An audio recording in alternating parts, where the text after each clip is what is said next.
Pulled from the tapestry of history, this is Threads of the War, personal, truth-inspired flash fiction of the 20th century's war. I'm Jeremy Strozer.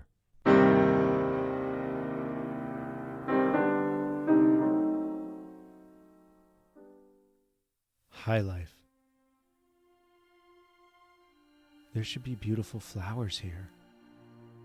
Staring across the Ypres River, I can't help but imagine how this area must look when there's no war going on. For the past 3 weeks, artillery, gas, aerial bombs, and field guns ravaged the bank of this probably once beautiful river, turning a natural environment into a shell-hole, mud-filled pit of despair, and the soft sloping bank of the river into a no-man's land littered with the blood-soaked, broken, bloated bodies of the dead and dying. The Huns are not killing us. They're killing spring. There is no life here, only death. No hope here, only hardship. No future here, only the slow, silent spread of greenish-yellow clouds across a corpse-strewn landscape between two masses of men to be slaughtered. My battalion arrived yesterday, relieving what was left of a unit of French Colonials from Senegal on this part of the line. The Hun has been attacking since late April, using a new and terrifying method of death: gas. When we arrived, around 30 bedraggled and utterly broken Colonials met us, all that were left alive of more than 4,000 who originally occupied this position. Thousands of bloated bodies of the fallen litter the near bank of the Ypres River, where it looks like many died trying to drink water to relieve the asphyxiation caused by gas. We were issued masks made of a sheet of cotton sewn under a coarse fabric connected to an elastic band which wraps over the ears. The Colonials didn't have masks. Are we better off than they were? We're crouched down in the reserve trench, about 50 yards from the front line trench, hiding our bodies from the roving eyes of German snipers and artillery spotting planes. Behind us lie the remnants of what was once a collection of trees. All of the branches are bare of leaves, but a few branches remain. Beside the lice and rats, these trees are the only sign of living things in my whole field of view. Did the animals leave, or were they killed? Do any still live nearby? If so, how? Batterson, stop daydreaming and get your kit. We're going on patrol. Sergeant Goodale barks in his high pitch. Yes, Sergeant, I reply. Without standing up to my full height, I slowly move my body toward my pack. Just as I'm putting the straps for my pack over my right shoulder, someone screams out, Yes! Across the river! Men, masks on!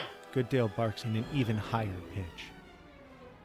I reach into the sack now strapped to my left side where we were told to put our masks and pull it out in one smooth movement of my wrist. Good thing I practiced. I quickly plant the cotton against my mouth, pulling the elastic band around my left ear and then my right. Other men are fumbling with their masks, knocking helmets off or dropping the white cotton filters into the sticky mud. Everyone down! The gas will float over us! Goodale yells through his mask, the high pitch dampened because his mouth is covered in cotton and cloth.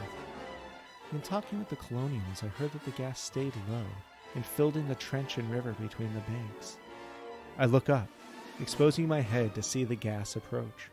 Across the river now, the yellow-green cloud doesn't seem to be moving, but rather expanding. Only air littered with mud, dirt, and the grime of war is consumed by the ever-enlarging cloud of split pea mixed with mustard-colored chemicals. The cloud of gas continues expanding up the riverbank, but it does not seem to get above 2 meters in height. Sergeant, instead of staying low, we should seek high ground! I yell through my mask.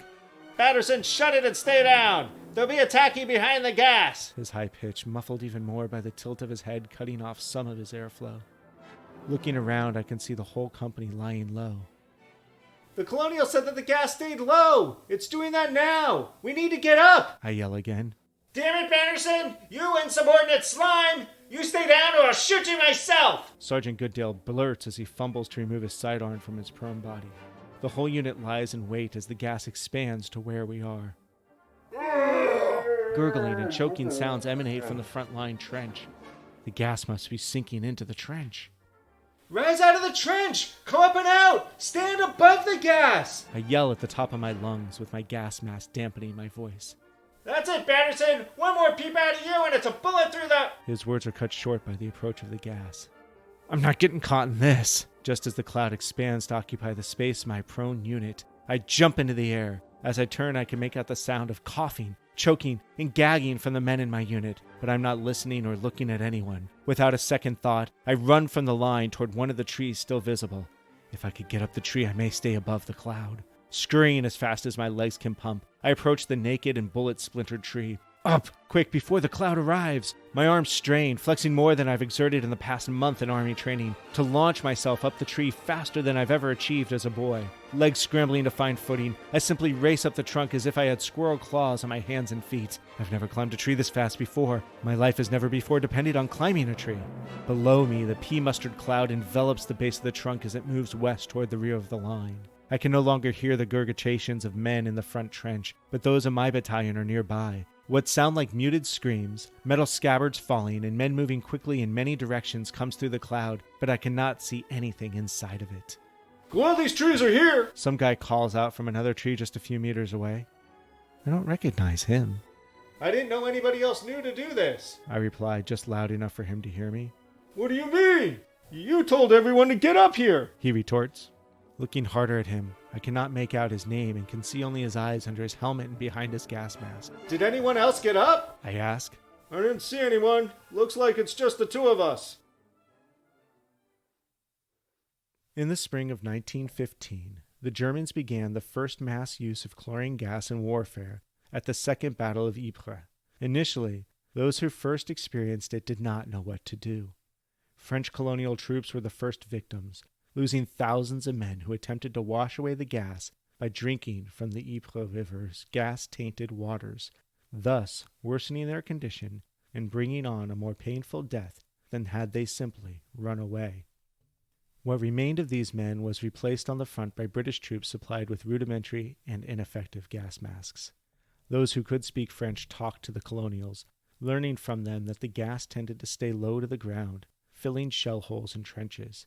They shared this information, but it went against what commanders knew at the time about war, which was that you stayed down so you don't get shot. When the British units were gassed in May, they donned their gas masks and lay low, except for a few who chose another option. Of a battalion of more than 1,000 men deployed along the river in one attack, 5 survived by climbing a few remaining trees. Weeks later, not even these trees remained. Over the course of the war, gas masks were made much more effective through intense scientific study and experimentation, eventually being supplied for men, horses, and other animals necessary for the conduct of the war. Sometimes in war, learning, rather than relying on old methods, allows you to survive.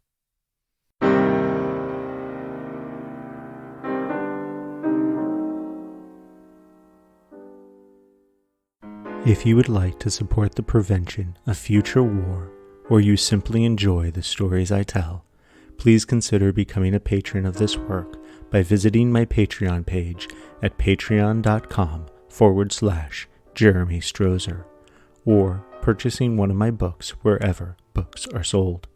You could learn more about me, my work, and my mission at jeremystrozer.com. Thank you.